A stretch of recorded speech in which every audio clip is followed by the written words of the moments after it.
Hello everyone, my name is Aastha. I welcome you all to our classes for IEO for class 8th. Herein, this is our 20th class, wherein we will be learning about the reading comprehension. Rather, what we are going to do is get a bit of guidance about it, and then we will jump into the questions. These questions, they will serve as practice and examples for you, wherein I will be explaining how to go about these passages or poems as and when they come. Alright, let's get started.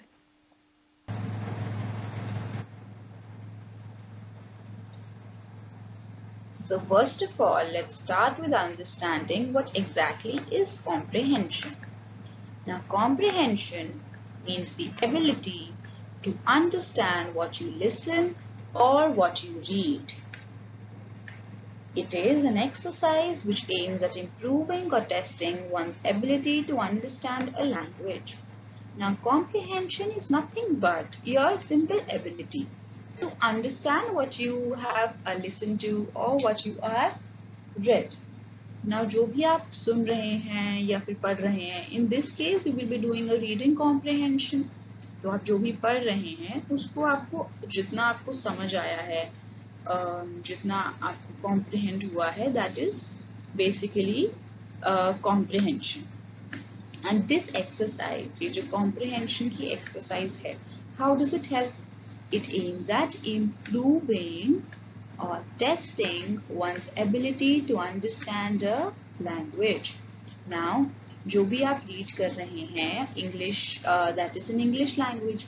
So this will help in testing first of all and also improving, because as I have told you time and again that you should involve English in your life. मतलब आपको English अगर आप बोलना शुरू कर देंगे, पढ़ना शुरू कर देंगे, लिखना शुरू कर देंगे, then these grammar topics जो हम लोग पढ़ रहे हैं, जो हम लोग कर रहे हैं, they will come so naturally to you, and you won't really have to memorize the rules or anything. You will just have to understand. You will just have to read and write and speak and listen to, and everything will come to you very naturally. Alright, so जो comprehension की जो exercise है, this is just your ability to understand what you have, what you listen or what you read, and this will overall help in overall improvement and testing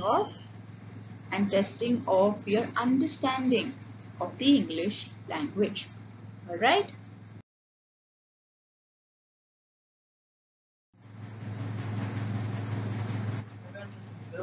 Now we have understood what comprehension is, and now we will move on towards कि जो facets होते हैं अलग अलग comprehension में वो क्या क्या होंगे. First of all, now you will be given, just a minute, yes. So first of all, you will be given either any passage or any paragraph or a poem. Right, you will be given any of these, either a passage or one paragraph or a poem. Poem is the poetry, paragraph makes single paragraph, a passage which involving a number of paragraphs. Right, and then these paragraphs, second point, these paragraphs, they show the idea or mood concerning various issues and the solutions that the author provides. ये जो paragraphs होंगे इसमें एक central idea होगा, एक central mood होगा, जिसमें अलग अलग तरीके के जो issues हैं, उनके जो solutions हैं, they will be provided by the author. Alright. ये जैसे जैसे हम comprehension करेंगे वैसे वैसे आपको समझ आएगा when we will be doing the examples. And third thing, your main task will be to answer the questions asked from the passage, which means what you will have to do is कि जो आपने paragraph या passage या poem पढ़ा है, उसका जो आपने second point के हिसाब से जो आपने idea, mood, issues, solutions जो भी आपने पढ़े हैं, उसमें से आपने जो भी understand किया है, उसको आप apply कहाँ करेंगे? Apply करेंगे जो questions होंगे, Your main task will be to answer the questions asked from the passage. All right.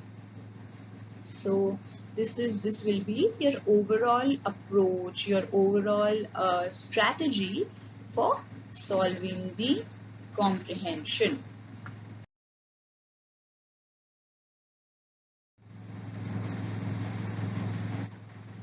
Okay, now here we are talking about the requisite skills. Requisite skills का मतलब होता है जो basic skills हमें चाहिए for understanding, for understanding and for doing the reading comprehension.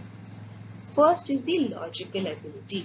Logical ability कैसे कि जो भी situation हो रही है, जो भी sentences, जो भी आपको paragraph दिया है, जो भी आइडिया थीम बताया है या कोई इशू बताया है, उसको लॉजिक के हिसाब से आपको उसकी क्रोनोलॉजी समझना एंड उसका इंटरप्रिटेशन जो है वो लॉजिकली करना. Similarly, second is the ability to infer. The ability to infer. Infer मतलब एक inference draw करना. जैसे अगर आपको जो भी सिचुएशन दी है, जो भी स्टोरी दी है या पोम दी है, उसमें से आप कोई कंक्लूजन क्या ड्रॉ कर सकते हैं. Alright. Similarly, third will be the analytical ability. Now, analytical ability होती है basically किसी भी इशू की, किसी भी सिनेरियो की, हम उसका जो भी उसमें पॉजिटिव था या जो भी उसमें नेगेटिव था, एक उसकी क्रिटिकल एनालिसिस करना. तो we need the analytical ability. Right. Then we have reasoning ability. Reasoning, logic and reasoning, these abilities, these skills, they go hand in hand. कि आप लॉजिक लगा पाओगे तभी आप उसके रीजंस अंडरस्टैंड कर पाएंगे और उसके रीजंस इन्फर कर पाएंगे. All right. Then another one is the ability to understand the main motive or the idea of the author.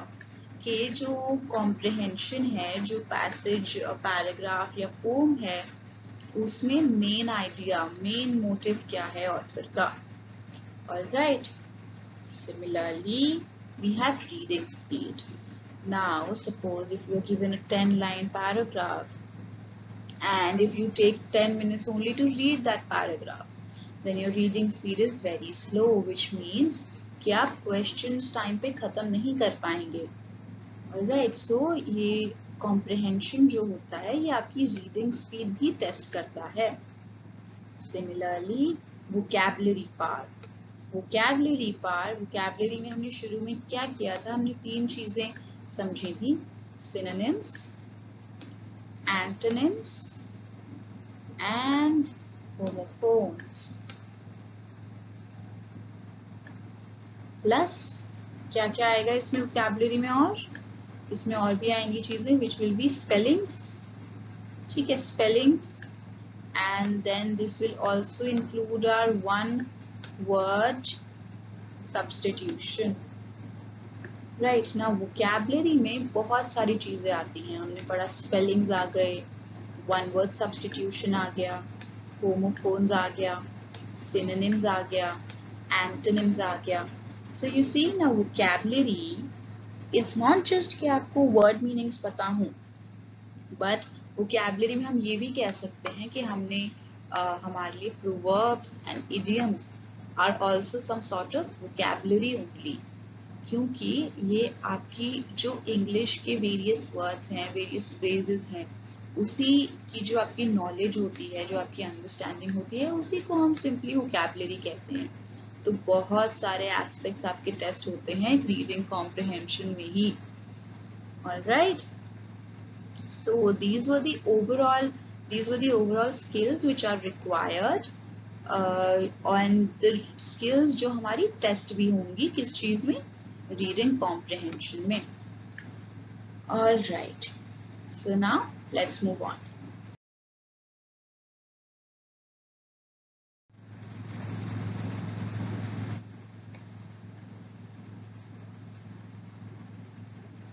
Alright, so here I have given you a few tips.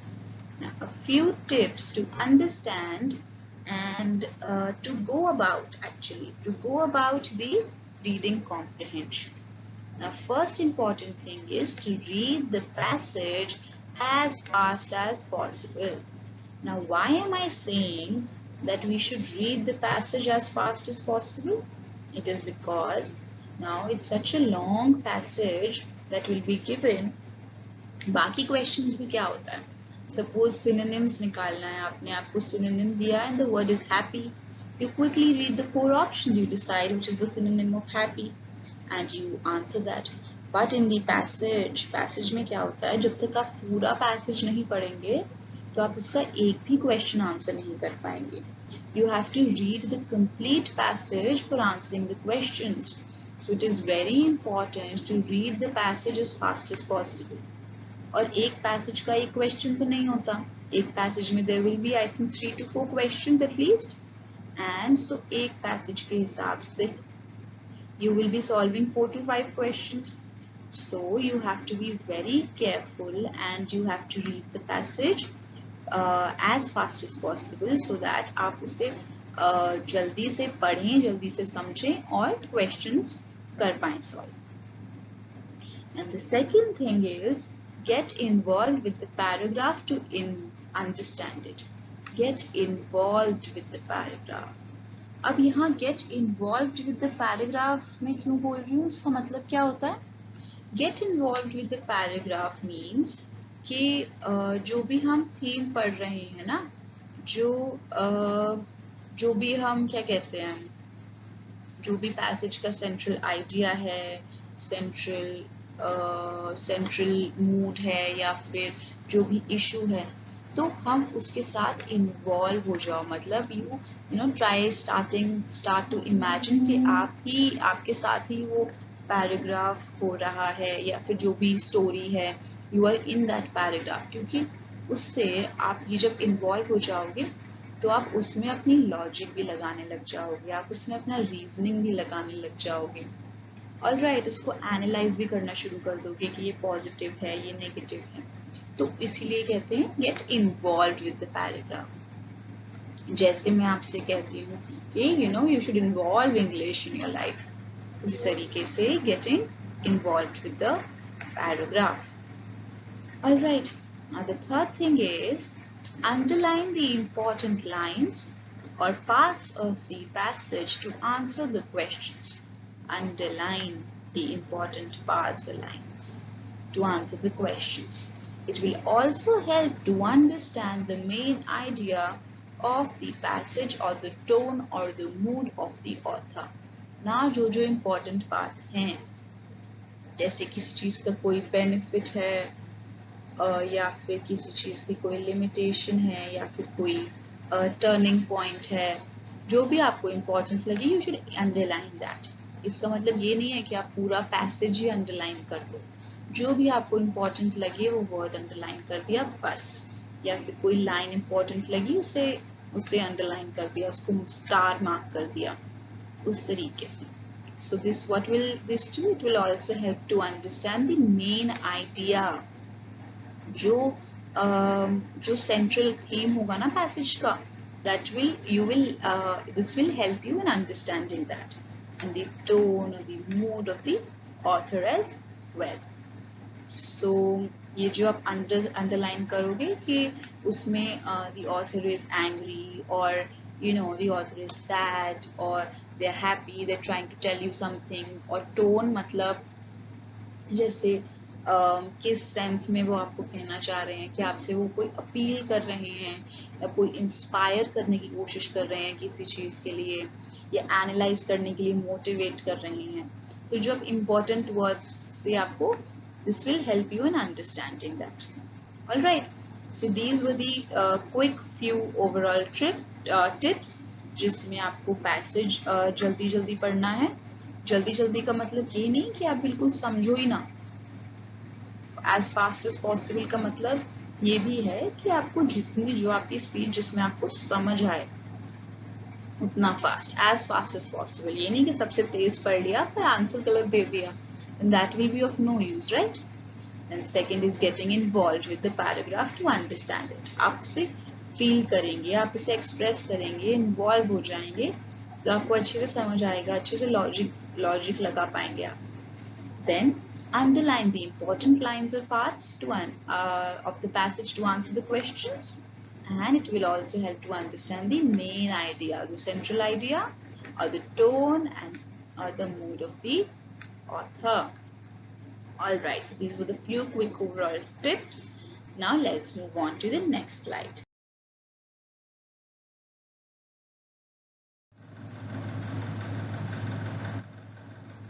Alright, so now is the time for our quiz. We shall be starting with the quiz now, and in the quiz हम किस format में लेंगे कि पहले हम एक reading comprehension की slide आएगी जिसमें हम reading comprehension पढ़ेंगे.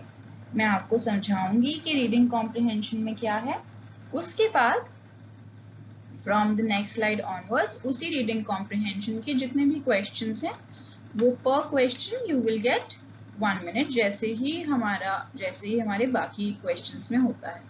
Reading comprehension में additional बस ये है कि हर reading comprehension को I will first explain it to you completely.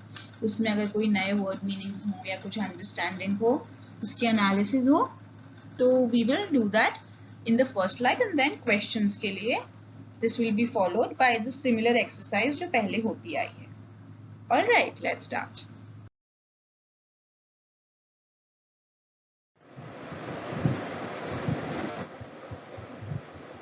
Alright, so for the quiz what we will be doing is, now every question you will be given 1 minute.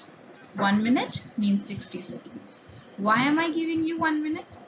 Because you see your question paper of IEO, it has about 50 questions, and so you can imagine that you get more or less a minute to answer the questions. Now this 1 minute is the maximum that you should be taking for answering the question. Now suppose there could be two, three categories of students. First category is, suppose you answer the question within that 1 minute. So I would request you to fast forward the video and skip right to the answer. You should not be wasting your time. Alright. Now the other students who are not able to answer the question in 1 minute, what you do, you don't skip to the answer. You pause the video and you write down your answer. Alright, it is very important to answer each and every question because there is no negative marking. Here you see, for every incorrect answer, no points, because there is no negative marking in IEO, so it is important that you attempt all the questions. Now for a question of which you are not sure about the answer, now even here and even in the exam, if you are not sure about the answer and you maybe think that B option might be correct or C option might be correct, so you should in that case play your luck and play your mind and make a guess and still give an answer, because it is a win-win situation. Either you will get the marks for that question or you will get a 0, right? But if you don't attempt that question at all, then you are anyway getting a 0 in that, right? So it is good to attempt those questions, and even if you don't know all the answers, try to understand and take a guess. Okay, so this is for every correct answer 10 points. This is just for your own little game where you can try to maintain a notepad. So here you write the name of the chapter and then the question, and then if it is correct you can give yourself 10 points. If it is not correct, you mark it here. So it is important to see these questions, the ones which you mark incorrect.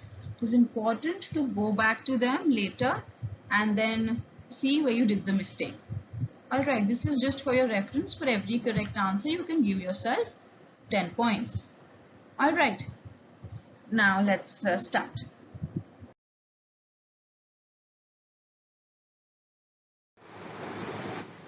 Alright, so now we start off with our questions on reading comprehension. What we will be doing here is first we will be reading the comprehension on our own, just understanding a few bits and summarizing it in a manner, and then we will move on to the questions one by one. Okay, so let's start. Read the following passages and answers the question that follow. Let's read this one. This one is about daffodils. Daffodils, the trumpet-shaped flowers, bloom during the spring. In fact, daffodils are the first sign of spring and they symbolize rebirth, new beginnings, and friendship. It is the flower of those born in March.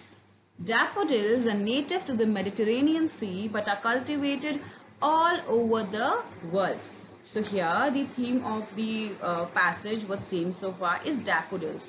We're describing the daffodils being as trumpet shaped and first sign of spring and symbolizing rebirth and new beginnings and friendship, flower of those born in March, and then talking about where they're native to. Alright, next. The flower is called Nargis in Hindi, perhaps because of its association with the egotistical Greek god Narcissus.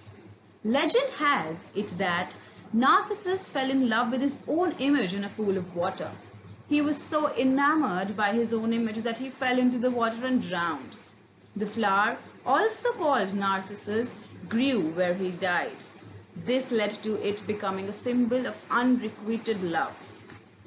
Okay, so here we have a sort of a story, legend, it's a legend. Here when they say, legend has it, this phrase actually means that, it is usually said, these kind of stories are actually passed on from one person to another. Right, so legend has it that this is just a story. We don't have it really, it cannot, what we can say, be verified in some sort of manner. It's just a story of the legend. Legend has it that there was this Narcissus who was what? Egotistical Greek god Narcissus. He fell in the pool of water. Why? Because he was so enamored by his own image in the water. That's why we saw calling him egotistical Greek god Narcissus. And if you are aware, the word narcissist also means someone who's egotistic and just so self-involved. That's an adjective, narcissist. Okay, so here he was so enamored by his own image that he fell into the water and drowned. So what happened when he drowned? This flower which grew where he died was called Narcissus. It's a legend, it's a story. Then it led to becoming a symbol of unrequited love. Okay, alright, now next. A gift of daffodil flowers is believed to ensure happiness. It is a common decoration flower during the Chinese New Year. Feng Shui experts believe that if a daffodil bulb blooms during the New Year, it will bring good luck to your home. The flowers have been viewed as symbols of Christ's resurrection and the promise of eternal life. Okay, now we are talking about, what do daffodils symbolize, ensure happiness, and they are common decoration as well. Then we have these Feng Shui experts who also believe that if this daffodil bulb blooms during the New Year, it will bring good luck.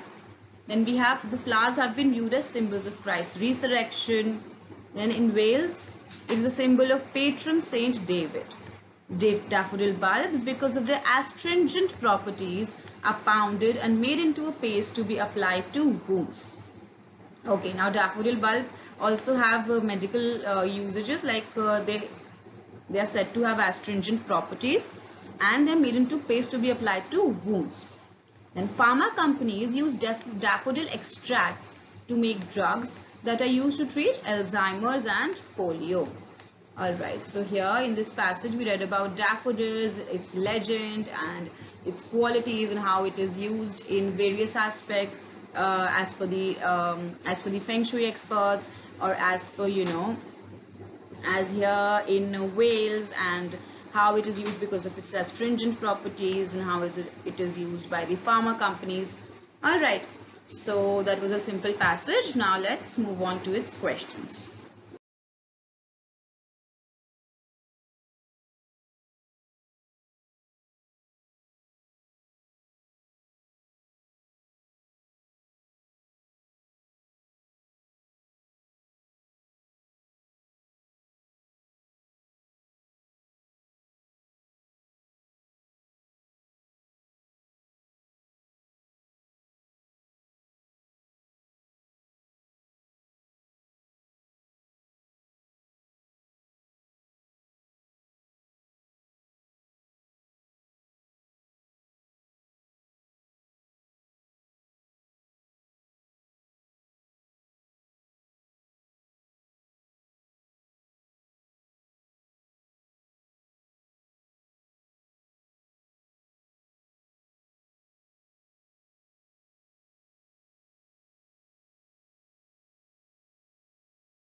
Okay, here we have daffodils are considered to be the first sign of A. Trumpet, B. Spring, C. Rebirth, or D. Friendship. Let's read the passage. Where was it? In fact, daffodils are the first sign of what? Spring. So daffodils are the first sign of B. Spring. Pretty easy. That's how we're going to do all the questions.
Okay, next up.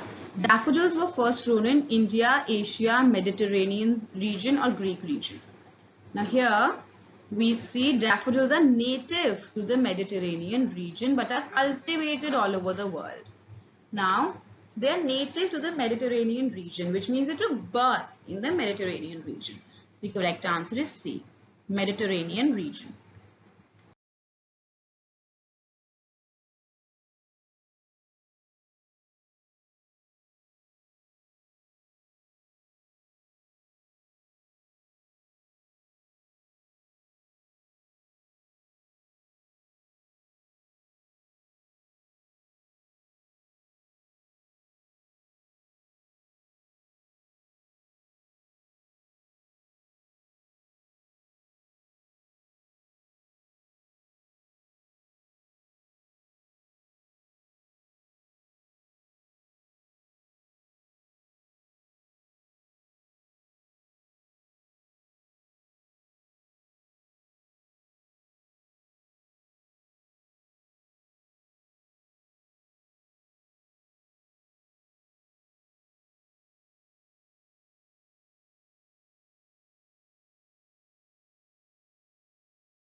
Okay, here we have the daffodil is called Nargis in Hindi because of its presumed association with Greek god Narcissus, Greek god Narcissus, Hindu god Nareshwar, or none of these.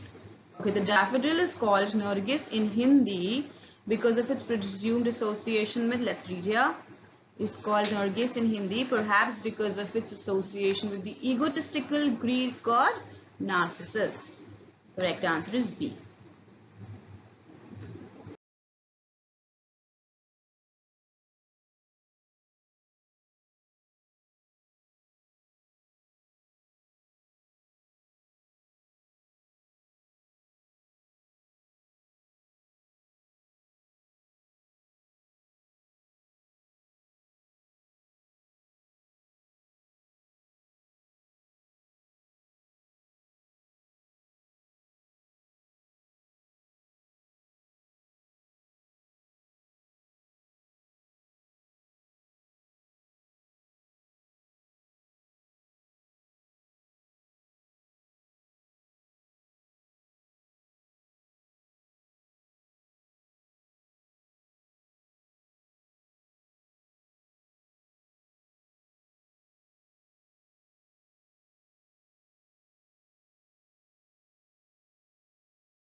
Okay, next, Feng Shui experts believe that the dash of daffodils during the new year brings good luck.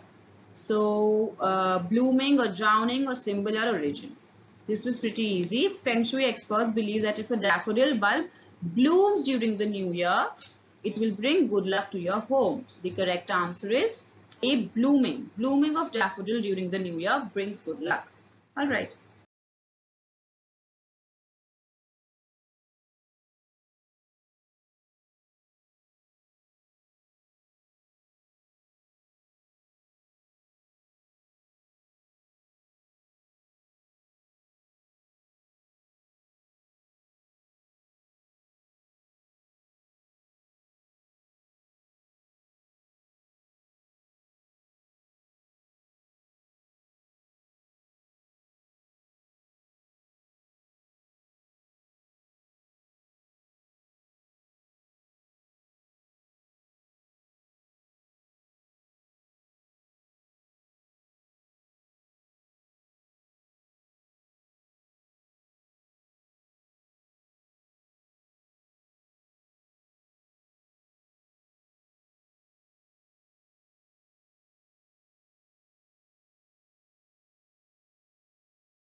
Alright, next.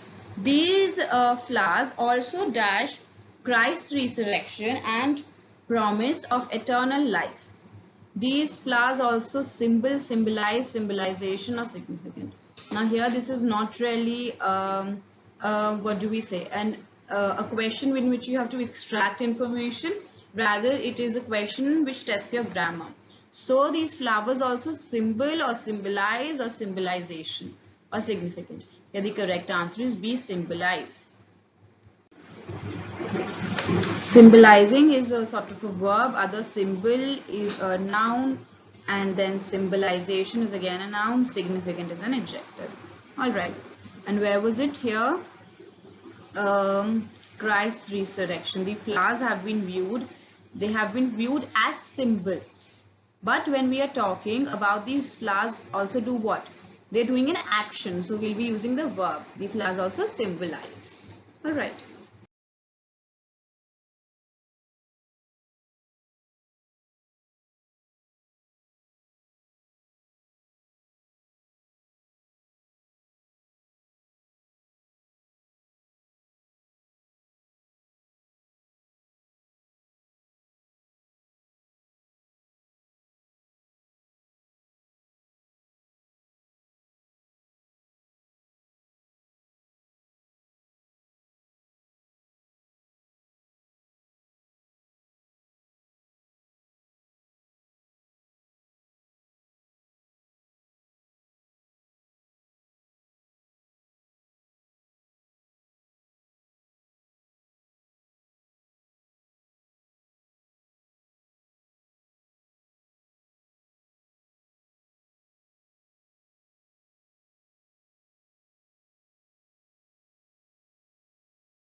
Okay, next. People dash these flowers and a dash paste to be applied to the wounds. So first we have to fill in the sixth blank. Here people dash these flowers. What do they do? It was here. Daffodil bulbs, because of their astringent properties, are pounded and made into a paste to be applied to wounds. So here the options are: people pounded these flowers, people are pound these flowers, people pounds these flowers, or people pound these flowers. Pretty easy. People pound these flowers. Why pound these flowers? Because you see we're talking in the present tense. Okay, people pound these flowers, and also people is plural. Okay, so third person plural we use pound without an s in simple present. Alright.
Okay, next, people pound these flowers and dash a paste to be applied to wounds.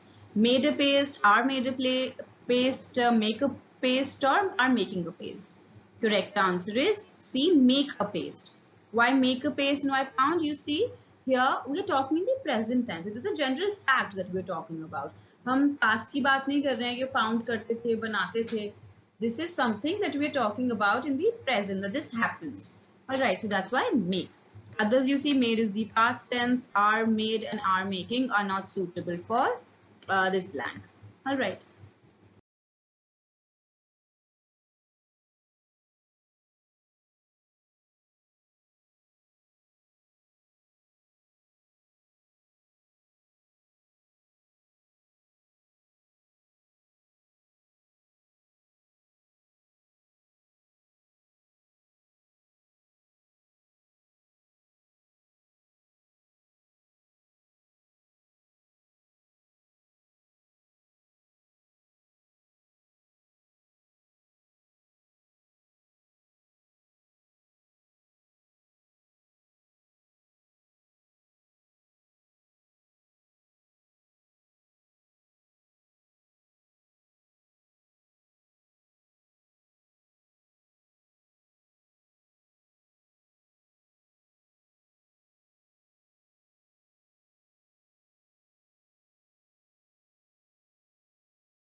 Okay, here we have the dash of daffodils is used in the medicine to treat Alzheimer's and polio. Here we have pharma companies use daffodil extracts to make drugs that are used to treat Alzheimer's and polio. So the extract of daffodils, extracting of daffodils, extracted of daffodils, or D, none of these. Here pretty easy, the correct answer is A, extract of daffodils. This is the noun. Here you also see daffodil extracts, the same thing as extract of daffodils. Alright, pretty easy. Then be extracting. Extracting can be verb ing, gerund form. Then we have extracted is the verb plus ed, the past form, which is V2 or V3. Alright.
Alright, next up we have which word in the passage means to be able to stop the loss of blood from a cut. Enamored, unrequited, astringent, and eternal. So it's pretty easy. Here the correct answer is astringent. Now you must have, if you wouldn't even know the meaning, wouldn't have known the meaning, then how could you have figured this out? Let me tell you. Here you see we have daffodil bulbs, because of their astringent properties, are pounded and made into a paste to be applied to wounds. Now when daffodil bulbs, they are pounded and made into a paste to be applied to wounds. Why would they be applied to wounds? To be able to stop the loss of blood from a cut. That's pretty obvious. That's astringent. If you wouldn't have known the exact meaning, you could have figured it out easily. All right. And the other words we have here, enamored. Enamored is like mesmerized by something. Unrequited.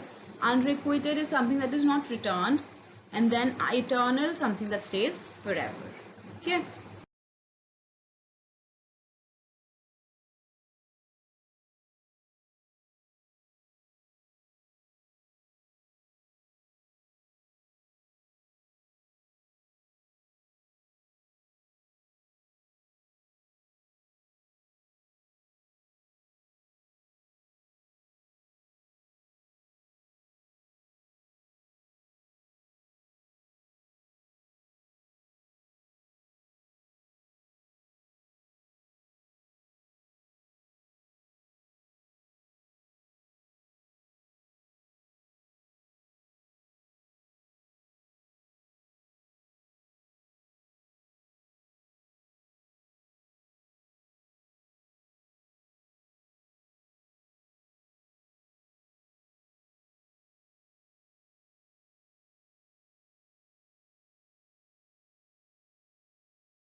Okay, here we have which word in the passage means to be in love. Astringent, eternal, enamored, and resurrection.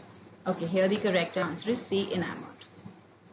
Where was enamored? Where did we read that? He was so enamored by his own image. So much of self-love and just mesmerized by himself. So he was so enamored by his own image. Enamored means to be in love.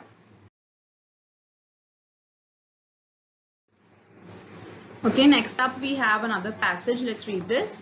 The moon's role in causing tides is much more high and important than that of the sun. The reason is that the moon enjoys more proximity to the earth than the sun. As such, its force of attraction is stronger than that of the sun in attracting the surface water. Okay, so here we are in the introduction, we're comparing what? Comparing moon's role and the sun's role. in causing tides. All right. So here we are saying that moon's role is more important and it has a higher, more significant role. And then the reason given is that moon is closer to the earth, which means it has more proximity to the earth. And so its force of attraction is stronger in attracting the surface water. All right. Then we say tides are of immense importance. In trade, navigation and fishing, tides are very useful. During the high tide, the water depth near the coast goes up and helps big ships to reach the ports. Kandla port in Gujarat and Diamond Harbour in West Bengal owe their very existence to the tides only. Okay, so in the latter part of the paragraph, we are talking about the importance of tides in trade and in navigation and fishing, how they really help us. Like here, we're talking about during the high tide, what happens? The water depth near the coast goes up, and then it sort of pushes the big ships and helps them to reach the ports. Then we say that these Kandla port in Gujarat and Diamond Harbour in West Bengal, they have their own existence. They have this sort of survival because of tides only. Then we say in the next passage, tides also keep the harbours clear of refuse and mud brought down by rivers, and thus they do not allow the harbours to be silted. Commonly, the tidal rivers are navigable. Okay, so here we are talking about again the importance of tides. They keep the harbors clear of refuse and mud. They don't allow the harbors to be silted because of the tides. The silt is carried away and it is not deposited on the harbors. All right. Next, commonly the tidal rivers are navigable. For the purpose of generating electricity, tidal waves are harnessed. The tidal rivers are navigable also, and these tidal waves are also harnessed for generating electricity. Then we have tides do not allow the seawater to be frozen by keeping the seawater in motion. Tides are also made use by the fishermen for sailing into the sea and returning to the harbor. In the countries like Canada, UK, France and Japan, tidal power stations are set up. Okay, so again we're talking about the importance of tides and tides only. We talk about how they are navigable, how the electricity is harnessed from the tidal waves, and then the seawater is not frozen, how the tides are also used by the fishermen for sailing and returning as well. We also have tidal power stations in various countries like Canada, UK, France and Japan. Alright, so now this was a brief passage. Now let's move on to its questions.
Okay, next up we have why does the moon play a greater role than the sun in causing tides?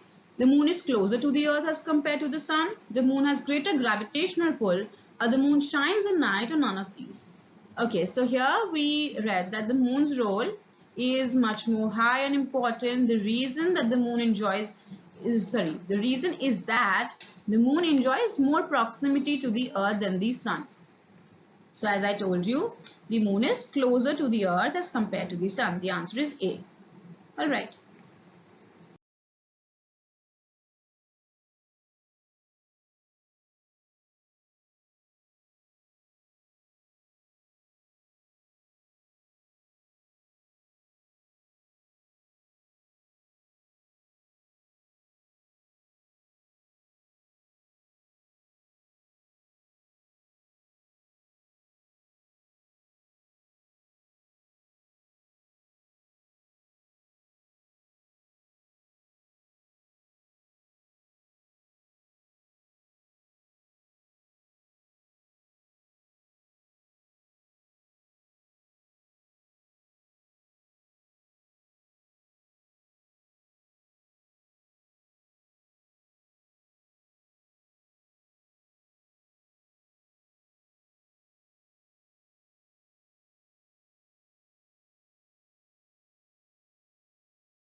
Okay, here we have, how are tides useful for the economy of the country?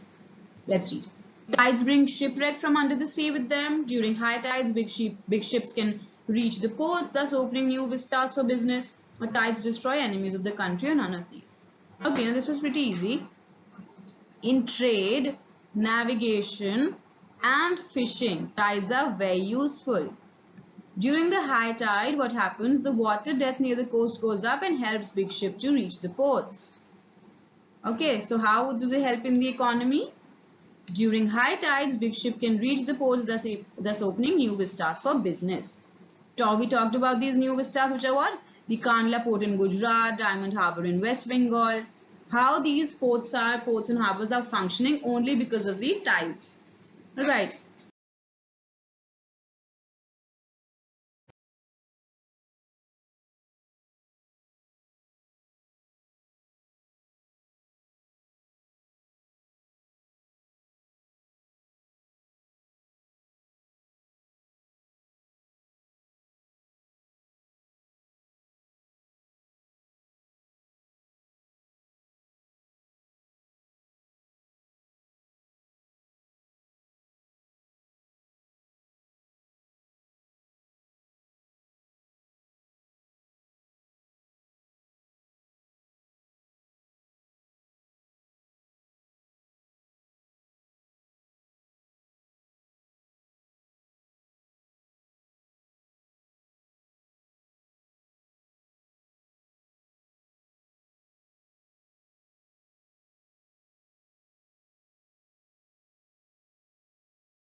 Okay, next up we have, how are tides useful in cold countries? They bring fish for eating, bring water for drinking, don't allow seawater to be frozen, or keep the ports silted. Alright, so here, what is the answer? Um, okay. How are tides useful in cold countries? Where was it? Yes. Tides do not allow the seawater to be frozen by keeping the seawater in motion. So tides, when tides happen continuously, they do not allow the seawater to be frozen, thus helping the cold countries. Correct answer is C. Don't allow seawater to be frozen. All right.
All right, next, how can tides solve the power problem of the world?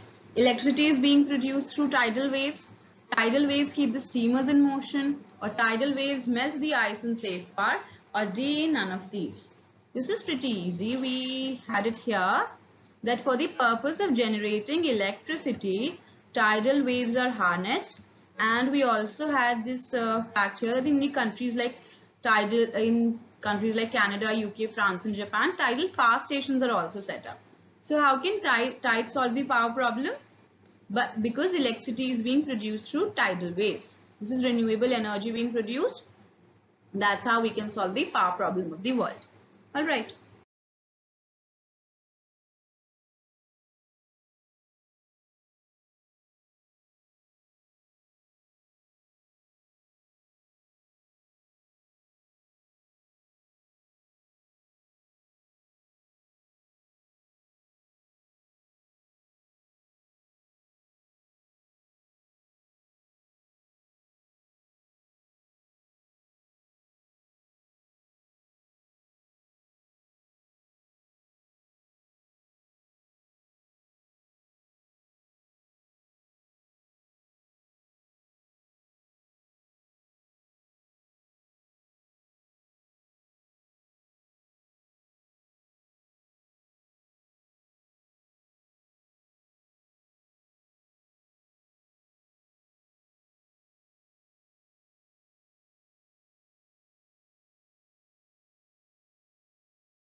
Okay, here we have which word in the passage means to bring under control. A, proximity, B, immense, C, silted, or D, harness. Pretty easy. We have tidal waves are being harnessed, which means tidal waves are being brought under control and they are utilized in a manner to generate electricity. The correct answer is D, harness. Proximity means a sort of closeness, immense is something extreme, and then silted. Silted is deposition of silt.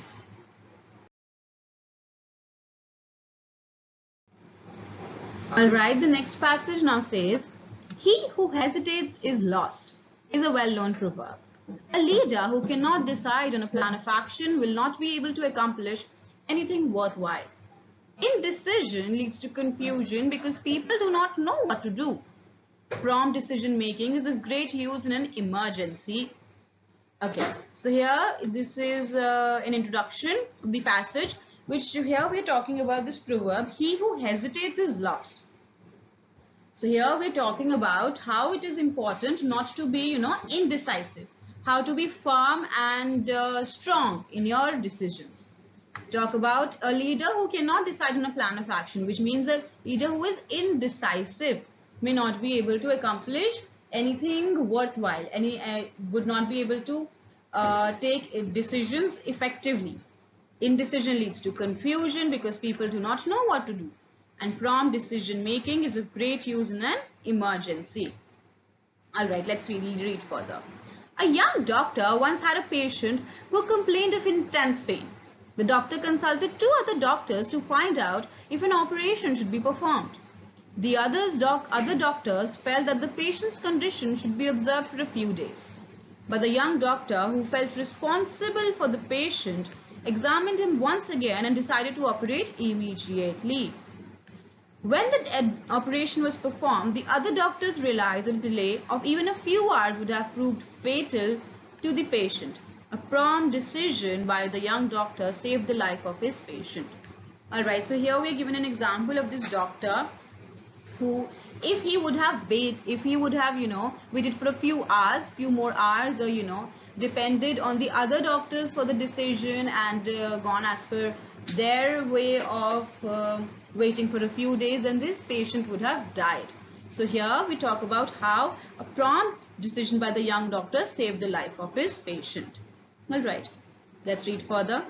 We are often faced with difficult problems. It is up to us to take prompt decisions that could make the difference between success and failure.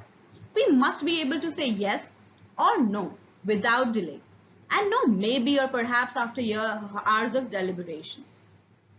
So here again talking about the importance of prompt decision making, that we often have difficult problems, but it is up to us to take prompt decisions. We should take immediate decisions because that is something that decides the difference between success and failure. We need to say a prompt yes or a prompt no without delay, have this quick decision making power.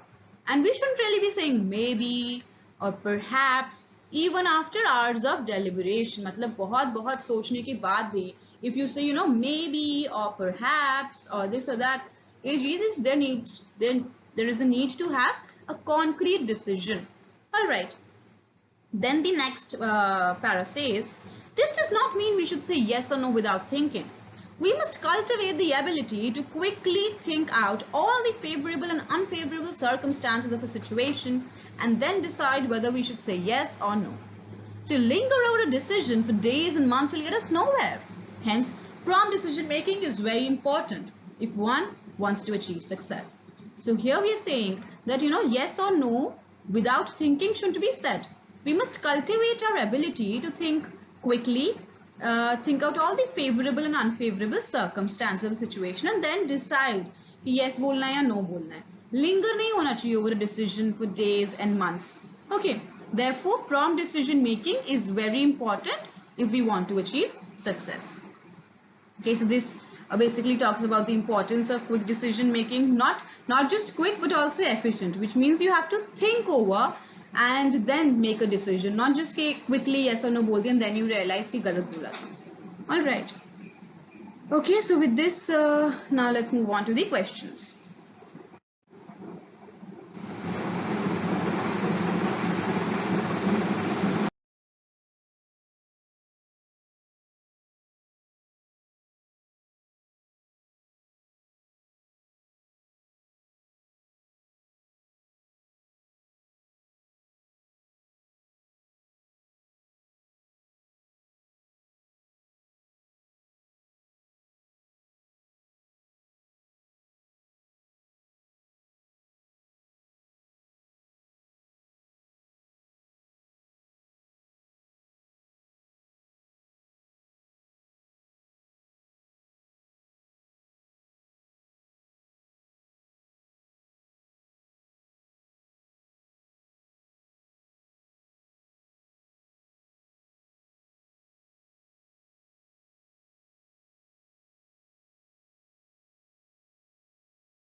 Alright, here we start off with the first question. This one says, give a suitable title to the passage. The options are a doctor and a patient, B, qualities of a leader, C, prompt decision making tool for success, or D, say yes or no. Now here you see, although it is your choice to just choose any passage, choose any title to the passage that you like, it is your own choice. But here, because it is an objective question in the sense that you have to, there will be only one answer which will be right or wrong, right? So accordingly, you have to choose the option which makes the most sense. It means that whatever title you choose should tell the central theme of the passage. Like here, a doctor and a patient, ये तो बस एक example था. Qualities of a leader, इसमें हमें qualities of a leader नहीं बताया, हमें सिर्फ एक ही aspect of, एक ही quality of leader पे focus किया है. Then we have C, prompt decision making tool for success. Here, this is the correct answer because we have talked about the importance of quick prompt decision making and how it could help in success. All right, then say yes or no. This is also very vague. All right, that's how we have to choose a title anytime a passage comes and there's a question of choosing the title. All right.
Okay, next up. How is indecision harmful? Leads to pain, leads to confusion, does not work in a hospital, or none of these. All right, now here we have indecision leads to confusion because people do not know what to do. So how is indecision harmful? It leads to confusion. All right.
Alright, here, how did the young doctor save the life of his patient? By A, giving him medicine, B, operating upon him immediately, C, consulting with other doctors, or D, deciding yes or no without thinking. Okay, how did the young doctor save his life? By taking a prompt decision and felt responsible for the patient, examined him once again, decided to operate immediately. Correct answer is B, operating upon him immediately. All right.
Okay, here we have now how should we decide yes or no in an emergency? Promptly without thinking, or by consulting others, or by pondering over it again and again, or by thinking out all the favorable and unfavorable results, but promptly, of course. Now here, first of all, we know the correct answer is D, because you know this one, it talks about the answer comprehensively, that what we should do is think about all the favorable and unfavorable results, the pros and cons, and then take the decision promptly in a quick manner, but not just, not without thinking. Here and also in the last para also it says cultivate the ability to quickly think out all the favorable and unfavorable circumstances of a situation, then decide whether we should say yes or no. Okay.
Alright, next one says which word in the passage means to achieve? A, prompt, B, accomplish, C, to linger over, or D, to perform.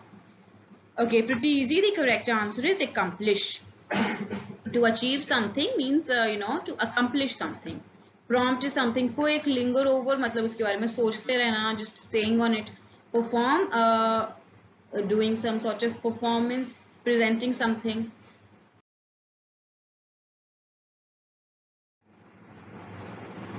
Okay, here we have the next passage. Let's read through it. Probe into the subject. Delve into its various effects. You will be amazed at how rapidly Western culture is corroding the Indian culture. Exclusively to be proud of, to rust. The spicy pictures of the Western culture surely flatter the palate, but in course of time, won't they canker it too?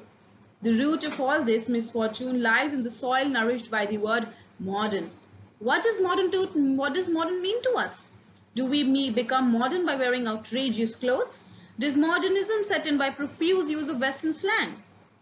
Alright, so this is just a small rant we can say, because what this passage is doing, this small paragraph is doing, it is actually talking about modernism and modernity in a way how it is sort of corroding the Indian culture. Okay, so this is just a small paragraph and you have these highlighted words, so you have to take care of them. Will be probably asked about their meanings or something related to them, so whenever there's a highlighted word, just take care of it. Okay, so let's now move on directly to the questions, because there's nothing much to explain in here. It's just a rant that how modernization is sort of corroding the culture, and we are only being flattered. We are only being flattered by it, but we're actually corroding the culture. And what does modern really mean? Do we become modern by wearing all these clothes, or just using Western slangs? What exactly is modern? There is no just introduction, body, conclusions, just one paragraph taken as an extract from somewhere, which is sort of acting like a rant. Okay, let's see the questions now.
Okay, here.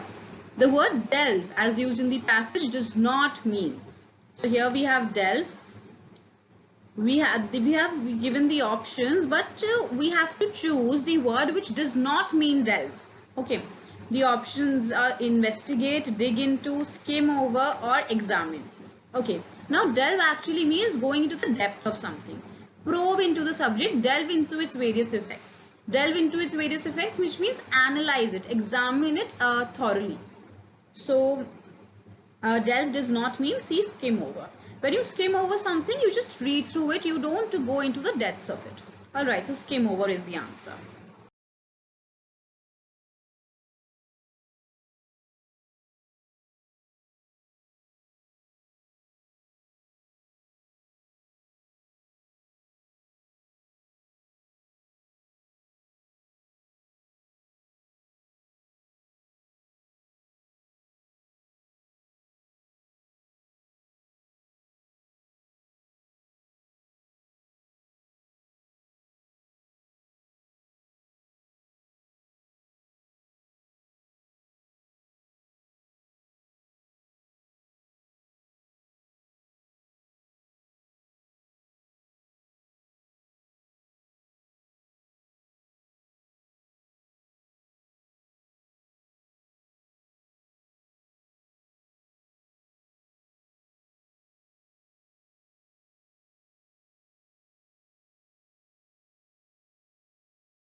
Alright, here we have the word corrode as used in the passage means refuse to go along with, crumble, or resist, or defy.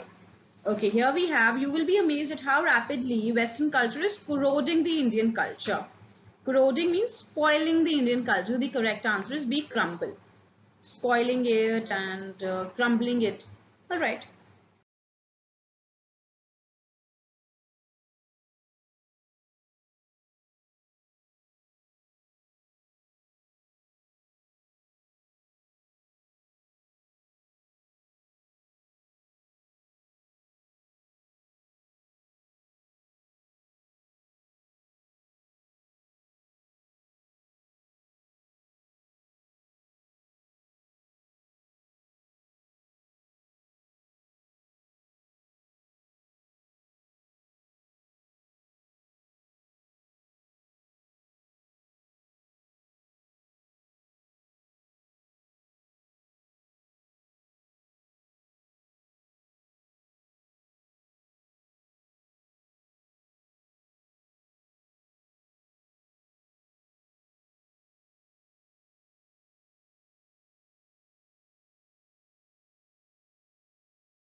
Okay, next up we have the word flatter used in the passage can be replaced by compliment, criticize, censure, or condemn. The word flatter. Flatter, here we have these spicy pictures of the Western culture surely flatter the palate. Flatter means to compliment, criticize, censure, or condemn. Flattering means complimenting something, okay, appreciating. All right.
Okay, next up we have the word palate also means taste, penchant, or appetite, or all of these. Okay, here we have these spicy pictures of the Western culture. Surely flatter the palate. Now palate actually means all of these: taste, appetite, penchant. We can call it all of these. Okay.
Okay, next up, the meaning of the word canker is canker.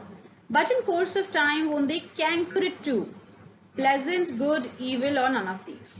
Canker actually means, sort of corrupting it only, evil.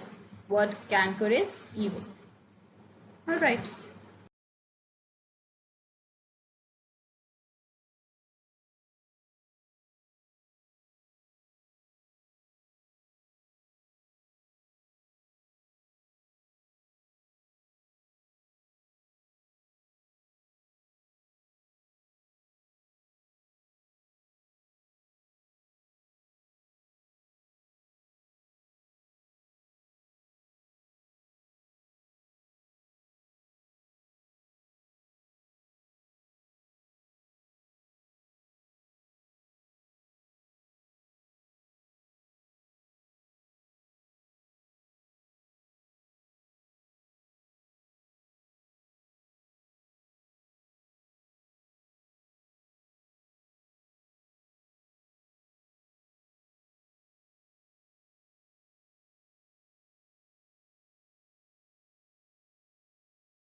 Right here, the opposite of the word modern is traditional, progressive, contemporary, or novel.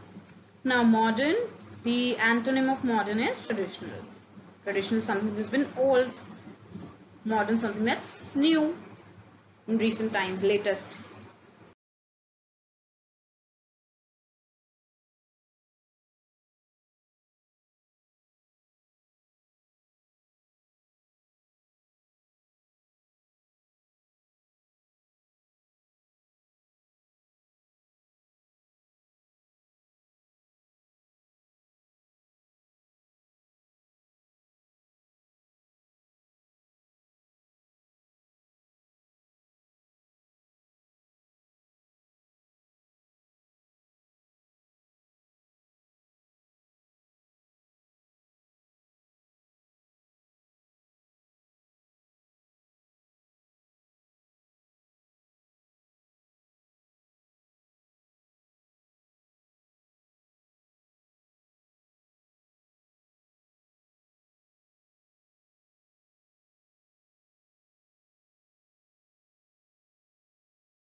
Okay, next up, the word disgraceful means alien, modern, slang, and outrageous. I don't think we have the word disgraceful in the passage, but however, disgraceful means something that is outrageous. Okay. The alien, that's something strange, not known to you. Modern, something that's new. Slang are the informal words that we use. Slang.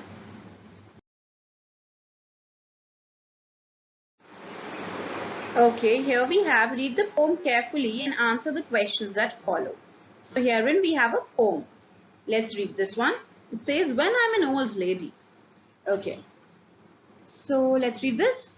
When I'm an old lady, I live with each kid and bring so much happiness just as they did.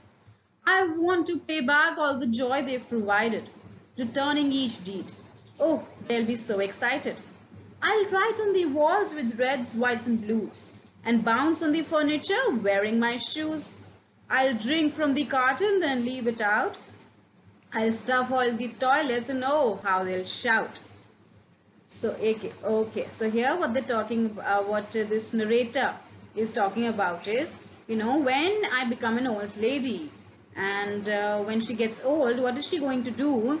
She's going to live like a kid and try to bring in happiness like these kids do, and whatever joys these little kids provide, she's going to pay back all the joy, returning each deed whatever they've done. She'll do whatever they've done, being returning each deed, acting like them only. So she'll write on the walls. So what do these kids do? What do kids do that she'll be doing in her old age? She'll write on the walls with reds, whites, and blues. She'll bounce on the furniture, jumping on the furniture, wearing the shoes, drinking directly from the carton and then leaving it out, not throwing it in the dustbin, then stuffing all the toilets, and oh, how they'll shout. Next stanza.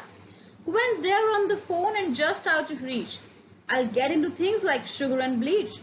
Oh, they'll snap their fingers, then shake their head. And when that is done, I'll hide under the bed. When they cook dinner and call me to eat, I'll not eat my green beans and salad or meat. I'll gag on my okra, spill milk on the table. And when they get angry, I'll run if I'm able. Okay, so there are more deeds that she's talking about she'll be doing when she gets old. When, other people are on the phone and, just out of sight. When the kids are out of sight, what do? They just take these things like sugar, bleach, sometimes flour, they just pour it on themselves or just spill it all over. That's what the kids do. So even she'll do that. They'll snap their fingers, then shake their head, which means they'll act in a non-supportive manner and just be sad at what's happening. And then when that is done, I'll hide under the beds, like kids hide under the bed. And for food, she'll not eat her green beans or salad or meat. Gag on my okra, which means not like the okra, and act pukish. Spill milk on the table. And when they get angry, I'll run if I'm able. Now, how kids run from their parents when they get angry. Okay, next up. I'll sit close to the TV. Through the channels I'll click. I'll cross both eyes just to see if they stick. I'll take off my socks and throw one away and play in the mud till the end of the day. And later in bed, I'll lay back and sigh. I'll thank God in prayer, then close my eyes. My kids will look down with a smile slowly creeping and say with a groan, she's so sweet when she's sleeping. Okay, so basically she has, what this person has done is she's talked about this role reversal all the time, that, I'm sorry, that right now what has been happening is that this lady, this mother probably is taking care of her kids, and these things are being done by her kids. So now she is thinking that when I'll get old, I'll act how these kids are acting, and then they'll have to take care of me and then they'll have to run after me. So what else she'll do? She'll sit close to the TV and cross both eyes just to see if they stick. Take off socks and just throw one away. And she'll continue playing in the mud. And when at the night, when she just lays off, when she goes off to sleep, then she says she'll thank God in my prayer and close my eyes. And what my kids will look down, what kids will do, what her kids will be doing is they'll look down at her and say with a groan, she's so sweet when she's sleeping. Probably this is what she does right now. When all the day she takes care of her kids, run after them, they keep on doing different kind of things, different kind of mischiefs, but at the end when they go off to sleep, she also probably looks at them and says they're so sweet when they're sleeping. So that's all. This is a sweet little poem. Now let's move on to its questions.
Alright, now here we have the first question. This one says, who is the narrator of the poem? A young girl, a lady, the grandmother, or none of these? Now here we're talking about a mother probably. So because she's talking about how her kids act with her now and how she's going to do when she becomes an old lady. So right now the narrator is a lady.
Okay, whom is the lady thinking to live with in the future? Her husband, her sister, her kids, or her friends? It's pretty easy. The lady is thinking to live in the future with her kids. How do we know? Here she says, no, my kids will look down with a smile slowly creeping. Okay.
Okay, what would she do to return the deeds of her children? Stuff the toilet, bounce on the furniture, write on the walls with crayons, or all of these? Okay, returning each deed. Write on the walls, bounce on the furniture, stuff for the toilets, drink from the carton, etc. So all of these.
Okay, here.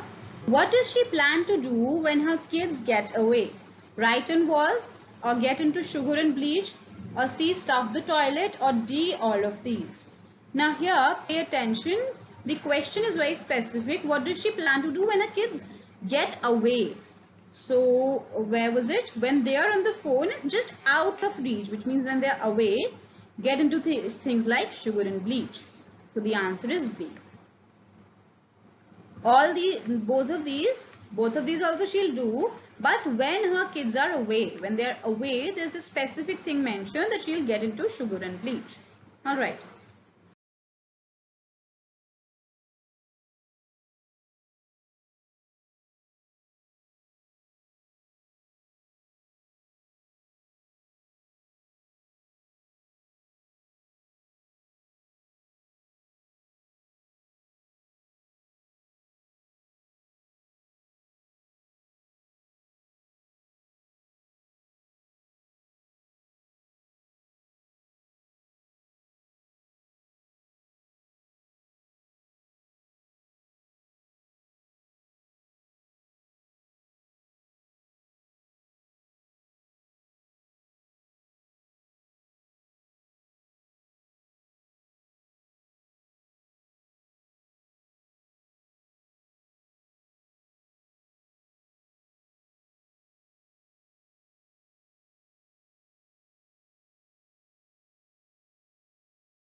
Okay, next up, which word rhymes with reach in the poem? Bleach, teach, screech and ditch. Now, otherwise all these words rhyme with reach, but in the poem which word rhymes? Here, when they are on the phone and just out of reach, I'll get into things like sugar and bleach. So the correct answer is A, bleach.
Okay, here, how would her kids feel when she would go off to sleep?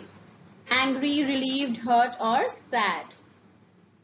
This one's pretty easy. We have, my kids will look down with a smile, slowly creeping and say with a groan, she's so sweet when she's sleeping. So they'll be relieved. Like how she gets relieved when her kids get to go to sleep.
Okay, how do you feel when you read this poem?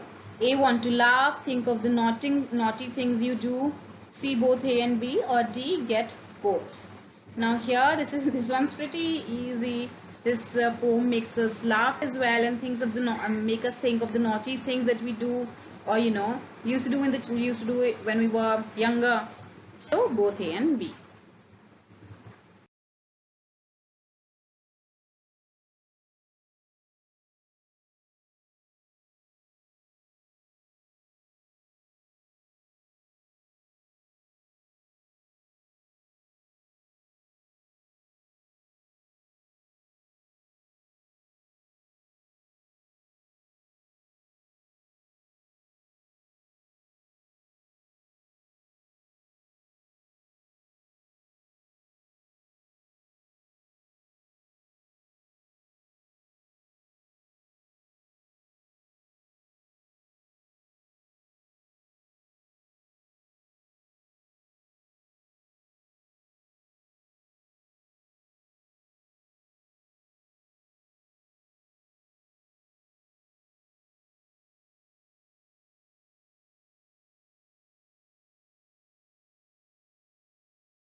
Okay, next up, what is the meaning of snap fingers?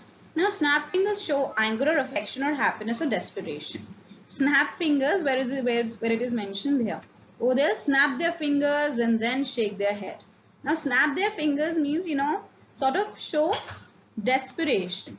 Desperation in the sense that desperately wanting kids to not do these deeds. So, show desperation.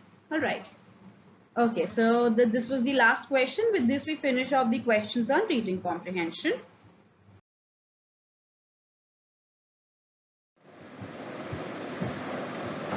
That's all for our class on comprehension. I hope you have understood the basic idea and how these questions are going to be asked. So make sure you remember these guidelines.